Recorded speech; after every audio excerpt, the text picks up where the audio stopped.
¿Cómo le va? Sea muy bienvenido y bienvenida a otro programa especial Descifrando el Coronavirus. Hoy vamos a abordar un tema importantísimo, la relación entre la obesidad y la COVID-19. Y tenemos un invitado muy especial, es el doctor Antonio González Chávez, quien es presidente de la Asociación Mexicana del Síndrome Metabólico y profesor clínico del Hospital General de México. Doctor, sea usted muy bienvenido a Telesur. Hay un tema que nos interesa mucho y es la obesidad, porque bueno, es una de las comorbilidades tan citadas con esta emergencia que estamos viviendo de la COVID-19. Se dice que cuando se es obeso, la inmunidad está significativamente dañada. ¿Es cierto o falso, doctor? Es cierto, puesto que la obesidad en sí, en sus mecanismos para perpetuarse, el adipocito se transforma y genera un proceso inflamatorio que le decimos de baja intensidad. Y este es permanente. Y ese proceso inflamatorio de bajo grado, así le decimos, va generando alteraciones metabólicas. Y así se elevan los ácidos grasos, los triglicéridos, se empieza a elevar la glucosa. Y este proceso persiste mientras persiste la obesidad. Y también, obviamente, ese proceso inflamatorio altera la respuesta de defensas que tiene esa persona. Y la respuesta de los leucocitos, de los neutrófilos, no es tan eficaz. Y la respuesta de los linfocitos también no es tan eficaz. De tal manera que llegó COVID y encontró que fácilmente se replicaba. Y esa replicación hacía que tuviera una mayor severidad COVID en las personas que tienen obesidad. Eso fue lo que ocurrió en todas las personas que tienen obesidad. Y además, entonces por lo tanto se replicaba más fácilmente el virus, pero además el obeso, la persona con obesidad, no produce adecuadamente unas sustancias que se llaman interferones, que son los que primero atacan al virus deteniéndolo. No lo tiene. Los interferones, qué interesante. Interferones.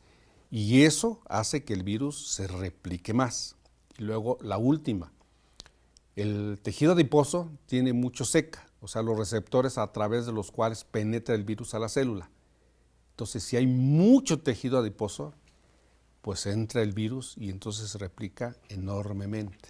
Doctor Antonio, un doctor justamente nos pregunta en las redes sociales, nos está escribiendo @TelesurTV, se investiga si el tejido adiposo puede estar sirviendo de reservorio porque expresa la proteína AC2, utilizada por el SARS-CoV-2 como puerta de entrada para infectar la célula. ¿Qué sabe usted de esto? Es depositario, eso es definitivo. Y eso hace que se perpetúe más tiempo el virus dentro del cuerpo de la persona con obesidad. ¿Qué papel juega el tejido adiposo o el exceso de grasa que todos tenemos en las llantitas, como usted ha dicho, en la respuesta de un organismo frente al coronavirus? Una es que a los órganos los altera funcionalmente. Y la segunda es que el tejido adiposo, cuando se transforma solo en acumular grandes cantidades de grasa, pierde su función de equilibrio entre la respuesta inflamatoria o una respuesta antiinflamatoria. Entonces, voy a la primera parte. Si los tejidos acumulan grasa, eso condiciona alteración funcional del órgano. Regreso entonces, por ejemplo, en el hígado, condiciona el hígado graso, esteatosis hepática. En el corazón, la grasa impide y favorece la insuficiencia cardíaca. La grasa que se deposita dentro del páncreas, junto con otras alteraciones, favorece el desarrollo de diabetes. La grasa en exceso condiciona gran cantidad de colesterol malo, LDL, que se acumula en las arterias, en la pared de las arterias, y condiciona las placas de ateroma. Y eso condiciona infarto agudo del miocardio, accidente vascular cerebral o que se tapen las arterias de las extremidades. Entonces esto es muy serio y eso es lo que estamos hablando. El infarto agudo del miocardio es la primera causa de mortalidad, al menos aquí en México, pero muchos países de Latinoamérica no la tienen. La primera causa de mortalidad, y la explicación es esta, que tenemos síndrome metabólico 1 de cada 2 personas. ¿Cuál de estas enfermedades crónicas o comorbilidades, digamos hipertensión, diabetes, obesidad, etcétera, etcétera, cuál de ellas es la que más daña la inmunidad de una persona? Si lo vemos por cifras, indudablemente que se refleja en mayor prevalencia la diabetes tipo 2. Y en segundo lugar, mencionaré ya la obesidad. Pero quiero expresar que la mayoría de las personas tienen las 2 enfermedades. No me diga. Y entonces no solo eso, sino que además pueden tener hipertensión. ¿Están y muy entonces unidas? Ya estamos hablando del síndrome metabólico. ¿Y eso qué es? Es la asociación de 2 o 3 enfermedades juntas. Y si además buscamos más y esa persona llegara a tener triglicéridos elevados, HDL, colesterol bajo, tiene síndrome metabólico y eso pues, lo estamos explorando todavía, no ha sido reportado porque hay que hacer un buen análisis. Pero la mayoría de las personas tenían más de una comorbilidad y por lo tanto sí juntaban síndrome metabólico nada más contando hipertensión, obesidad y diabetes. Y si tienes síndrome metabólico, eres más vulnerable a contagiarte de COVID y a que te vaya mal con la enfermedad. Claro, porque en este caso se agrega que la glucosa elevada, que eso fue lo que aconteció, es decir, quien era más vulnerable era que tenía diabetes y estaba descontrolado.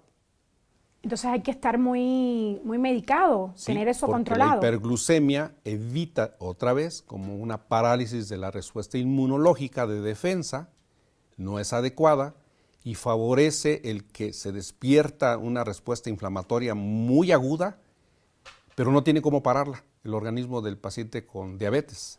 Y entonces esa tormenta de citocinas que tanto se habla se transforma en incontrolable y dañaba el pulmón enormemente.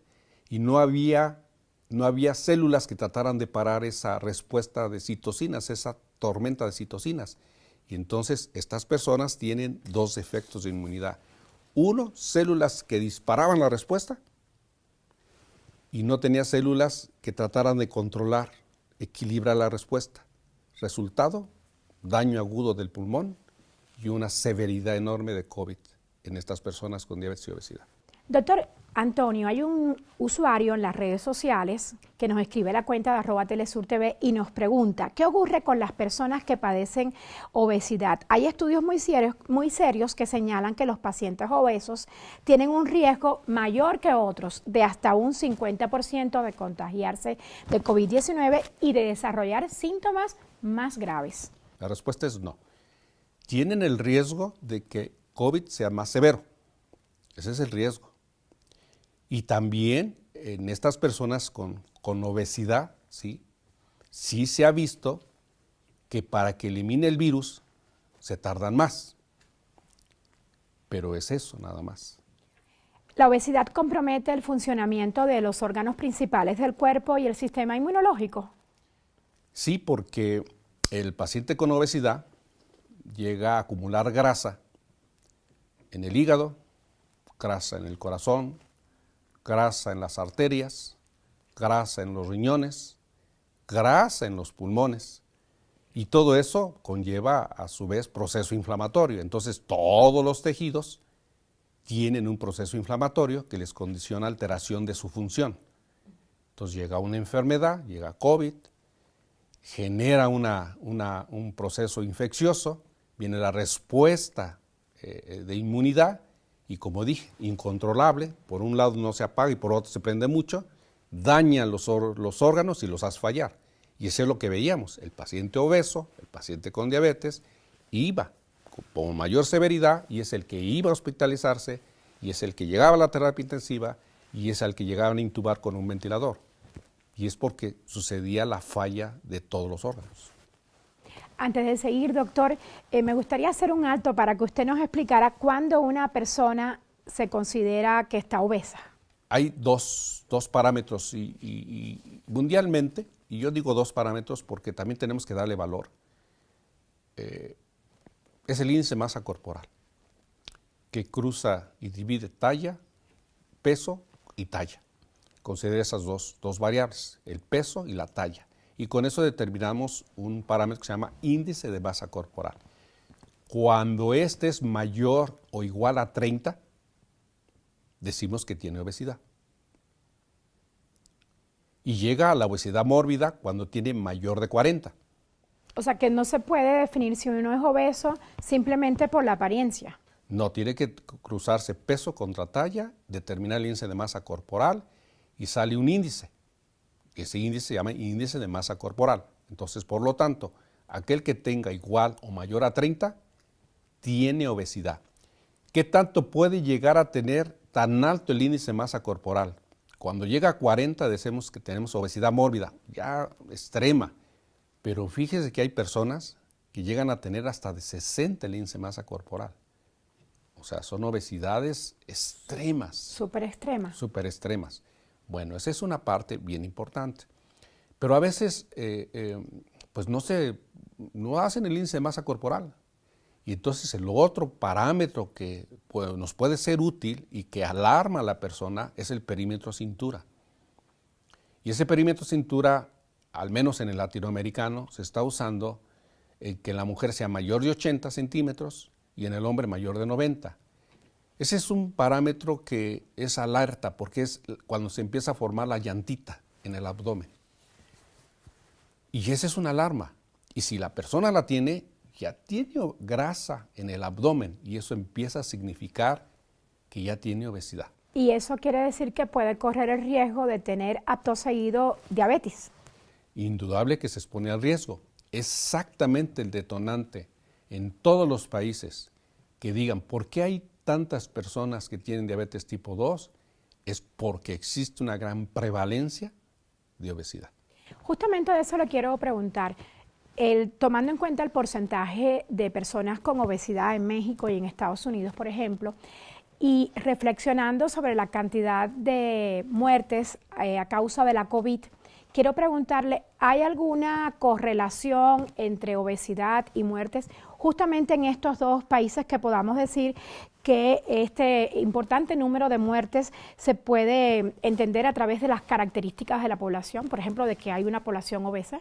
En México, en aquellas personas que fallecieron por COVID, que tenían más de 60 años, tenían presente obesidad en el 20%. Pero fíjese el otro dato, y bien importante, en menores de 60 años tenían presente obesidad en el 30%. O sea, estamos hablando del 50%. Pero ¿a qué le doy importancia, peso a lo que estoy expresando? El joven, o sea, menor de 60 años obeso, se murió más que el que tenía más de 60 años. Quiere decir que la obesidad no respeta si tiene mayor edad o menor edad. La obesidad condiciona riesgo de fallecer por COVID. Ese es el asunto, porque condiciona que COVID sea más severo. No porque se contagia más, no, porque es más severa la enfermedad en estas personas con obesidad. Eso sí que quede muy claro. No se ha demostrado, a pesar de algunas circunstancias, la evidencia científica no ha sustentado que el tener obesidad hace que se contagie más que cualquier otra persona. No, hace que tenga mayor severidad la enfermedad. Claro, porque la COVID puede dar de forma leve, moderada o severa. Exacto. Lo que usted está diciendo es que si el paciente es obeso, tiene mayor riesgo de padecer la enfermedad de forma severa. Esto es muy importante, doctor. Así es. Con esta reflexión le propongo irnos a una breve pausa y regresamos con ustedes.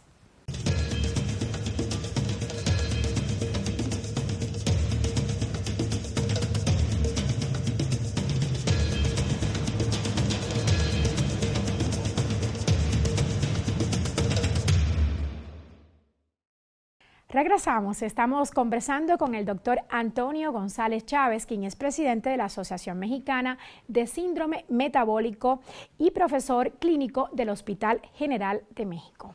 Doctor Antonio González, hay un estudio que me gustaría leérselo porque tiene muchísimos datos. Está elaborado por la firma Obesity Reviews. Dijo que las personas con obesidad tenían un 113% más de probabilidad que las personas de peso saludable de ingresar al hospital. Usted nos hablaba de eso antes de irnos a la pausa. También dice este estudio que el 74% de estos pacientes obesos ingresa a cuidados intensivos. Y yo le pregunto, cuando se tiene obesidad, usted que es un experto, ¿qué recomienda hacer a estos pacientes que padecen obesidad ahora, en estos momentos, ahorita que estamos en una emergencia sanitaria de tan alta magnitud? Definitivamente yo lo dividiría en dos. Todo aquello que ahorita están recomendando de la sana distancia, tienen que llevarlo a cabo. Y en segundo término, sí deben, de alguna forma, no pueden evitar el usar el cubrebocas, deben usarlo. Y la tercera es que pues no pueden bajar de peso en días para que de esa manera se protejan. Lo que deben hacer es que a partir de ese momento, ahorita, lo recomendable es que analicen su tipo de alimentación y que esta ahorita la transformen en saludable. ¿Por qué? Porque la mayoría de las personas tienden a tener un exceso de calorías que no cubren todos los nutrientes. Habitualmente es más carbohidrato y más grasa. O sea, deben ponderar ser equilibrada para empezar a hacer que su organismo, con proteína, carbohidratos en forma adecuada y grasa en forma adecuada, empiece a favorecer cambios biológicos que van a tardar, pero si no empieza nunca, siempre va a estar expuesto. Claro, tiene que ser un cambio gradual. No se trata de eliminar los carbohidratos de forma general, sino usted acaba de decir de consumirlos de una manera adecuada. Adecuada, proporcionada, hacer su actividad física, el moverse.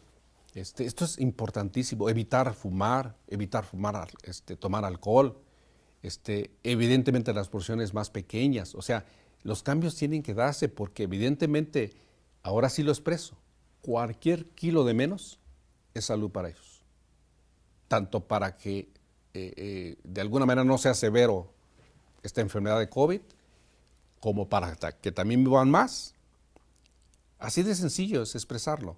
Entonces, de alguna manera podemos decir que el SARS-CoV-2, que es tan peligroso y amenazante, de alguna manera nos trajo algo positivo, y es el mensaje de que hay que cambiar los hábitos alimenticios, por lo que usted nos está diciendo. Y regresar a nuestro peso saludable. Es nuestra mejor forma de detener cualquier pandemia, que creo que entramos en una era en donde es posible que esto esté aconteciendo de manera cíclica. Doctor, entonces la obesidad es una pandemia más fuerte que el coronavirus. Yo diría que fue el encuentro de dos pandemias, porque ambas causan muerte. Doctor, ¿de qué depende que una persona con obesidad venza la COVID o no? Ya vimos que no era un problema de edad. Depende del grado de obesidad, primero. Es decir, quien tiene mayor grado de obesidad, el obeso mórbido o más del obeso mórbido, el superobeso que a veces decimos nosotros los médicos, pues tiene más cosas en contra que al menos aquel que tiene solo apenas índice de masa corporal de 30. Pero yo creo que también igual los recursos de los servicios de salud en su calidad de atención obviamente ayudaron mucho a que el paciente con obesidad superara este evento agudo por SARS-CoV-2. Eso fue definitivo. El obeso es vulnerable. Por lo tanto, aquí sí, es qué calidad de servicios ofrecimos, y eso habla de los que sobrevivieron. Exactamente. Obviamente fallecieron muchos, pero muchos sobrevivieron por la calidad de servicios que se otorgaron, por el servicio médico, todos los profesionales de la salud, que se supo hacer lo que se tenía que hacer, conociendo lo que acontece de falla orgánica en el paciente con obesidad. ¿Cuáles son los síntomas de alarma en un paciente obeso que nos dicen, rápido, corran con él al hospital. Me refiero a la pandemia, a la COVID. Son dos puntos que se presentan muy concretamente. La primera es que se contagian, segundo o tercer día progresó rápidamente la enfermedad y esto hace que ellos tengan dificultad respiratoria, su oximetría disminuye abajo de 90, desarrollan en 3 y 4 días ya están en neumonía, se hospitalizan y rápidamente entran a terapia intensiva. Doctor, hay un tema que ha traído, o más bien una consecuencia de este virus que nos está atacando desde finales de año. Una consecuencia ha sido el confinamiento. Hemos tenido que entrar en una etapa que nunca se ha vivido, al menos en 100 años, en la historia de la humanidad. El confinamiento ha traído implicaciones para la salud de las personas porque muchos hemos adquirido más peso. ¿Ustedes tienen registrado esto o estudiado qué tanto ha afectado el confinamiento, el peso de las personas y el control y tratamiento de la obesidad? No hay así un registro netamente, pero yo puedo expresar lo que es evidente. Es decir, la persona misma lo acepta, que ha dejado de hacer actividad física y que ha aumentado de peso. O sea, ¿Sus pacientes le dicen eso? Sí, mis pacientes me dicen eso y es palpable. Además cuando los veo, se los expreso. Entonces, esto sí es palpable. El confinamiento ha condicionado, y además creo que es bien conocido, que están condicionando problemas de ansiedad y depresión. Ese aislamiento está condicionando este tipo de alteraciones emotivas muy importantes que hacen que tomemos conductas, por ejemplo, para disminuir la ansiedad, de comer más.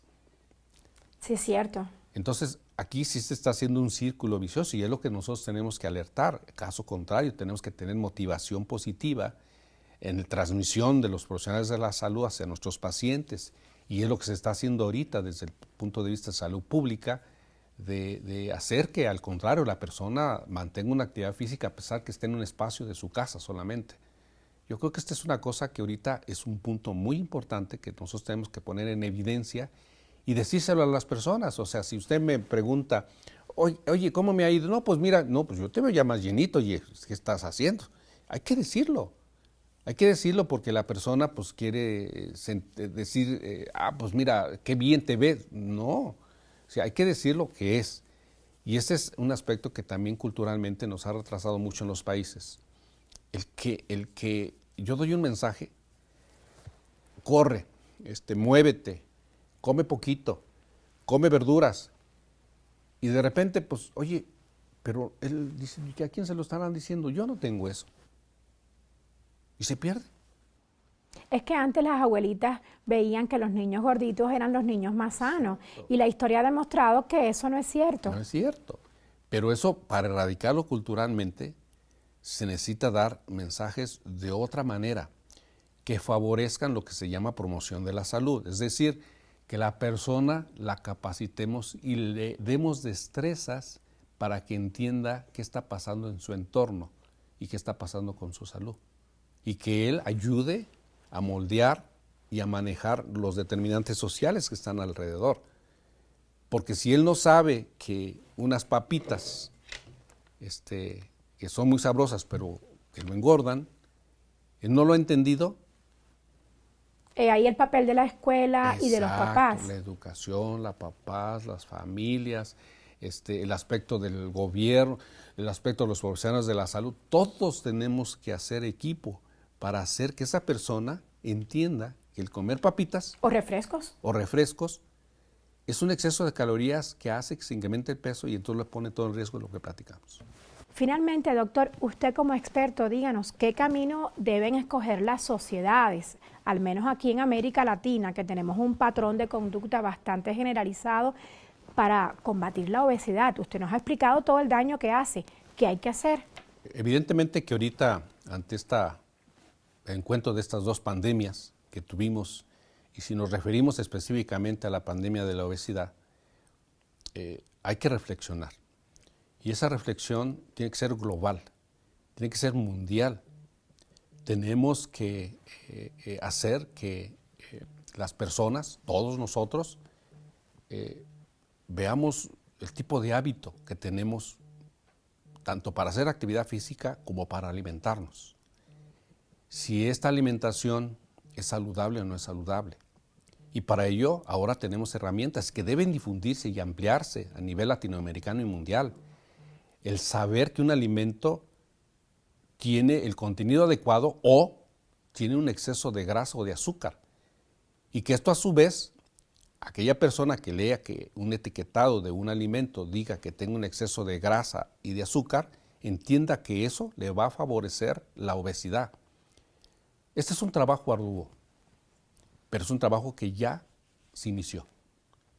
Nosotros, como México, hemos arrancado, tenemos muchas perspectivas positivas para esto y hay alianzas que se han hecho a través de la OPS para trabajar en conjunto con todos los países que lleguemos a tener este tipo de política pública, porque en Latinoamérica la obesidad y la diabetes tiene una alta prevalencia. Ciertamente, esta iniciativa de México de poner a cada alimento si tiene o no exceso de azúcar o grasa es algo muy importante. Como usted decía, doctor, estamos en un momento de reflexión muy importante, en un momento de dejar atrás los malos hábitos alimenticios, en un momento que hay que cuidar muchísimo el peso.